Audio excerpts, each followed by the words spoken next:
அஸ்ஸலாமு அலைக்கும் வரஹ்மத்துல்லாஹி வபரகாத்துஹு. அன்பிற்குரித்தான சகோதர சகோதரிகள், அல்ஹம்துலில்லாஹ், இறையருளால் நாம் இப்பொழுது ஆஷுரா எனக்கூடிய ஒரு சிறப்பான நோன்பை, அப்படிப்பட்ட ஒரு சிறப்பான நாளை நாம் அடைய இருக்கிறோம். இதற்கான நோன்பை இன்ஷா அல்லாஹ் நாம் நோக்க இருக்கிறோம். இதனுடைய பின்னணி என்ன, எதற்காக இந்த நாளில் நாம் நோன்பு வைக்கிறோம், நபி ஸல்லல்லாஹு அலைஹி வஸல்லம் அவர்கள் எதற்காக இந்த நாளில் நோன்பு வைப்பது நமக்கு சுன்னாவாக ஆக்கினார்கள் என்பது இந்த நேரத்தில் நம்முடைய ஈமானை புதுப்பித்துக் கொள்வதற்கு, சில அதிலிருந்து நல்ல உணர்வுகளையும் பாடங்களை பெற்றுக்கொள்வதற்காக அதை நினைவூட்டும் வண்ணமாக அந்த ஒரு சம்பவத்தை இன்ஷா அல்லாஹ் நினைவு இருந்து அதிலிருந்து ஒரு நல்ல படிப்பினை இப்போ இன்ஷா அல்லாஹ் நாம் சிந்தனையில் எடுத்துக்கொள்ள இருக்கிறோம். அதாவது இது எப்படியாப்பட்ட ஒரு சம்பவத்தின் பின்னணியினுடைய வரலாற்றின் பின்னணியில் இந்த நோன்பு நம்மளுக்கு கிடைத்திருக்கிறது என்பது இஸ்லாமியர்களாக நாம் என்றைக்கும் மறக்கவே கூடாது. எப்படியாப்பட்ட ஒரு நிலையை மூசா அலைஹிஸ்ஸலாம் அவர்கள் சந்தித்தார் என்பதை பற்றி அல்லாஹ் திருமறையில் சொல்லி காட்டுவதை நாம் நிச்சயமாக மறக்க முடியாது. படம் பிடித்து காட்டுவதை போன்று அல்லாஹ் பல்வேறு இடங்கள் அதை சொல்லி காட்டுறான். குறிப்பாக சூரா ஷூரா 26வது அத்தியாயம் அதனுடைய 61, 62, 63 சொல்லக்கூடிய வசனங்கள் எப்படியாப்பட்ட செய்தி. அதாவது ஃபலம்ம தரா அல் ஜம்ஆன், அந்த மூசா அலைஹிஸ்ஸலாம் அவர்களை பின்பற்றிய அந்த பனி இஸ்ரவேலர்களையும் ஈமான் கொண்டவர்களையும் அழைத்து கொண்டு ஃபிரௌனுடைய சூழ்ச்சியிலிருந்து அவர்கள் தங்களை கொள்ளரிக்கிறார்கள் என்ற செய்தி கேட்டறிந்து அல்லாஹ்வுடைய கட்டளைக்கிணங்க அவர்களை அழைத்து கொண்டு சென்று கொண்டிருக்கிறார்கள். அப்படி போய் கொண்டிருக்கும் பொழுது கடல் வந்து விட்டது. கடலுக்கு முன்னாடி நிற்கிறாங்க. கடலுக்கு முன்னாடி நிற்கும் போது ஃபிரௌனுடைய படை இவர்களை அழிப்பதற்காக வேகமாக வந்து கொண்டிருக்கிறது. ஃபலம்ம தரா அல் ஜம்ஆன் என்று அல்லாஹ் தஆலா குர்ஆனில் சொல்லி காட்டுவோம். அந்த ரெண்டு படையும் சந்தித்து கொண்ட போது விழி பிதுங்கிய நிலையில் அந்த பனி இஸ்ரவேலர்கள் இருந்தாங்க. முன்னாடி கடல், பின்னாடி ஃபிரௌனுடைய படை. என்ன நடக்க போகிறது? அப்போ கூட சொன்னாங்க, இன்னால முதரக்கூன். மூசா அலைஹிஸ்ஸலாம் பார்த்து சொன்னாங்க, அஸ்ஹாபு மூசாவுடன் இருந்த அந்த தோழர்கள் சொன்னார்கள், இன்னால முதரக்கூன், மாட்டிக்கொண்டோம், அகப்பட்டு கொண்டோம், சாக போறோம், கடல்ல விழுந்து சாகணும், இல்லைனா ஃபிரௌனுடைய படைக்கும் அவர்களுடைய வாட்களுக்கும் நாம் இரையாக வேண்டும் என்று சொல்லும் போது அல்லாஹ் அந்த விஷயத்தை அப்படியே சொல்லி காட்டுறான், தத்ரூபா சொல்லி காட்டுறான். மூசா அலைஹிஸ்ஸலாம் சொன்னாங்க, மூசா அலைஹிஸ்ஸலாம் என்ன நடக்க போகுதுன்னு அவங்களுக்கும் தெரியாது. ட்விஸ்ட் என்ன நடக்க போகுதுன்னு அவங்களுக்கும் தெரியாது. கல்லா, அவங்க சொன்னாங்க, கல்லா, அவ்வாறு அல்ல, அல்லாஹ் என்னை கைவிட மாட்டான், இன்னமே ரப்பி சயஹ்தீன், என்னோட என் இறைவன் இருக்கிறான், எனக்கு அவன் வழிகாட்டுவான்னு சொன்னாங்க. மாஷா அல்லாஹ், எப்படிப்பட்ட வார்த்தை பாருங்க. வழியே இல்லைங்க, முன்னாடி கடல், பின்னாடி ஃபிரௌனுடைய படை, சமாளிக்க முடியாது. ஆனா அவங்களுக்கு இருந்த ஈமான் ஒரு பாதகமான சூழ்நிலையில, ஒரு நெருக்கதிக்கு அவங்க ஆளாக்கப்பட்டு எந்த வழியும் இல்லாத நிலையில அவங்களுடைய ஈமான் அங்கே பேசினது, அல்லாஹ் எனக்கு வழி வச்சிருப்பான், இன்னமே ரப்பி சயஹ்தீன், என்னுடைய இறைவன் எனக்கு வழி வைத்திருப்பான், என்னோடு அவன் இருக்கிறான், எனக்கு அவன் வழிகாட்டுவான் என்று சொல்ல ஃபஅவ்ஹைனா இலா மூசா என்று அல்லாஹ் தஆலா அடுத்த வசனத்தை சொல்லி காட்டுறான். அதுக்கப்புறம் தான் மூசா அலைஹிஸ்ஸலாமுக்கு அல்லாஹ் தஆலா சொன்னா, அனித்ரிப் பி அஸாக்கல் பஹ், கடலை உமது கைத்தடியால் அடிப்பீராக என்று அல்லாஹ் தஆலா சொன்னான். அப்ப கடலை கைத்தடியால் அடிக்கிறாங்க. அது வரைக்கும் அந்த கைத்தடி பாம்பாக தான் மாறிய ஒரு நிலை இருந்தது. ஆனால் அப்பொழுது அல்லாஹ் சுப்ஹானஹு வ தஆலா சொல்ல அந்த கைத்தடி எடுத்து அடிக்கிறாங்க.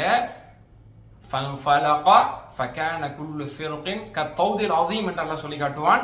அந்த கடல் பிளந்தது, 12 பிளவுகளாக பிறந்து பெரும் மலையை போன்று பாதை அவர்களுக்கு கிடைத்தது என்று அல்லாஹ் தஆலா சொல்லி காட்டுறான். அதுக்கப்புறம் அந்த பாதை வழியாக அவர்கள் தப்பித்து சென்றார்கள். பின்னால் வந்த ஃபிரௌன் அந்த கடலில் கடந்து வருவதற்காக முயற்சித்து மத்திய பகுதி வந்த பிறகு இவர்கள் கண் முன்னாடி அல்லாஹ் ஃபிரௌனுடைய படையும் அதில் அழித்தான்.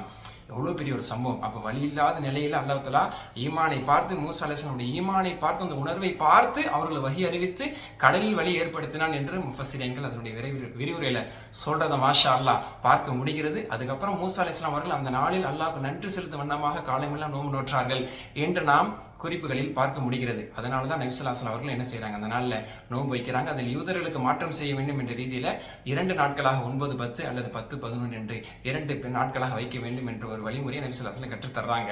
இது இன்னொரு செய்தி என்ன அப்படின்னு சொன்னா, இப்னு அப்பாஸ் ரலியல்லாஹு அறிவிக்கக்கூடிய ஒரு அழகான செய்தி, புகாரில் இந்த செய்தி பதிவாக இருக்குது. அவங்க சொல்றாங்க, இப்னு அப்பாஸ் ரலியல்லாஹு நிறைய விஷயங்கள் உற்று நோக்கி சில விஷயங்கள் அறிவிப்பாங்க, கூடவே இருந்து பார்த்தவங்க, சிறிய வயதிலிருந்து கூடவே இருந்தவங்க.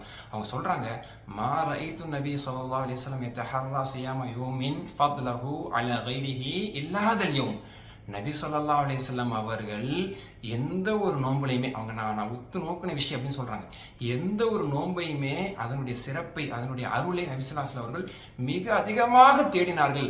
ஒரு நாளில் நோன்பு வைத்து அந்த நாளின் நோன்பின் மூலமாக இறை அருளை மிக அதிகமாக நபி ஸல்லல்லாஹு அலைஹி வஸல்லம் தேடினாங்கன்னு சொல்றதா இருந்தா இல்லா ஹாதல் யோம் ஆஷுராவுடைய நாளில் அந்த 10வது பேரில் நோன்பு வச்சு அல்லாஹ்வுடைய அருளை தேடுவாங்களே, அல்லாஹ்வுடைய அருளை எதிர்பார்த்து துவா செய்வாங்களே, இந்த மாதிரி எந்த நாளிலையும் நபி ஸல்லல்லாஹு அலைஹி வஸல்லம் ஒரு தீவிரமா இருந்ததை நான் பார்த்ததில்லை அப்படிங்கிற சொல்றாங்க. அப்போ ரமதானுடைய நோன்பை தாண்டி, அரஃபாவுடைய நோன்பை தாண்டி எத்தனை நோன்பு நபி ஸல்லல்லாஹு அலைஹி வஸல்லம் பிடிச்சிருக்காங்கன்னா, இறை அருளை அதிகமாக தேடிய நாள் என்பது ஆஷுராவுடைய நாள். ஏன்னா அப்படிப்பட்ட பெரும் சம்பவம் அங்கே நடந்திருக்கிறது. ஏன்னா ஒரு பாதக சூழ்நிலையில தப்பிக்கிறது வழியே இல்லை, எனக்கு நெருக்கதியான நிலைமையில நம்பிக்கை இருந்ததின் காரணத்தினால் நம்பிக்கை பாலடிக்காமல் நல்ல மூசா அலைஹிஸ்ஸலாமுக்கும் அவர்களை பின்பற்றி வந்தவர்களுக்கும் பாதியே இல்ல இடத்தில் பாதியை திறந்து கொடுத்தான். அதுதான் இந்த இடத்துல நம்ம யோசிக்கணும். அந்த அடிப்படை நபி ஸல்லல்லாஹு அலைஹி வஸல்லம் அவர்கள் அதிகமாக ஆஷராவுடைய நாளில் தான் இறை அருளை எதிர்பார்த்திருக்கிறார்கள். நாமும் இந்த வழியில் வந்த மூசா அலைஹிஸ்ஸலாம் அவருடைய பின்தொடர் வழியில் வந்த நபி ஸல்லல்லாஹு அலைஹி வஸல்லம் உம்மத்தில் இருக்கக்கூடிய நாமும் இன்ஷா அல்லாஹ் இந்த நாளில் எந்த சாதகமான விஷயத்தை நல்லா முறியடிக்க முடியும், நமது வாழ்நாளில் இதுவரைக்கும் கிடைக்காது என்று நினைத்த அல்லது நடக்காது என்று நினைத்து இறைவன் நாடினால் நடத்த முடியும், அதை எனக்கு கிடைக்க செய்ய முடியும் என்று நம்முடைய ஹலாலான ஹாஜத்துக்களை